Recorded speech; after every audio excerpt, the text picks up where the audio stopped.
Alright, let's go through the simple steps to wealth, and you're not going to see anything here that you don't know, but in a few minutes we'll show you a few ways, smart ways of putting it all together.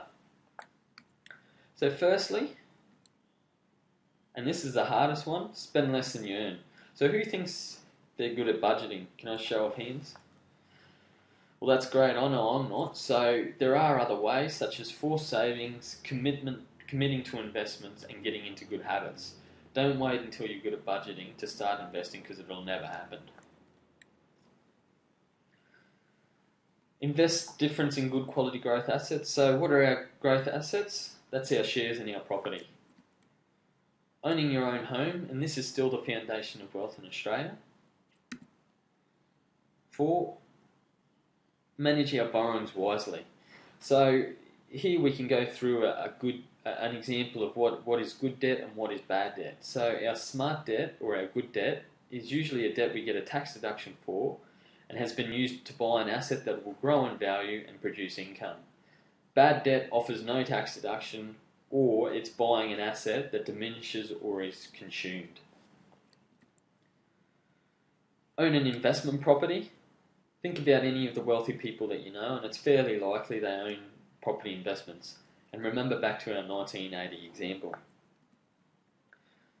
Smart super strategies, and this should be the backbone to a lot of our planning. Does anybody know what the tax rate is for somebody who's aged over 60 when they're accessing their superannuation? So it's actually 100% tax-free now. So super has never been more attractive to build up part of our wealth.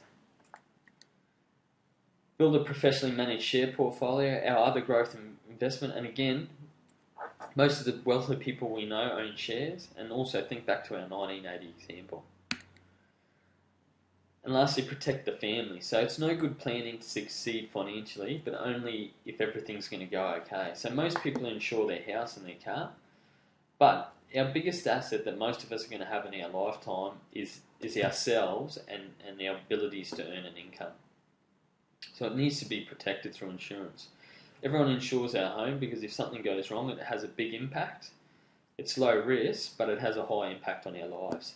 It's the same if something impacts our health, and it means that we're never going to be able to work again. Again, it's a low probability, but it has a huge impact on our lives, and yet most of us don't insure our incomes. So this really has to be an important and significant foundation to everything that we do moving forward.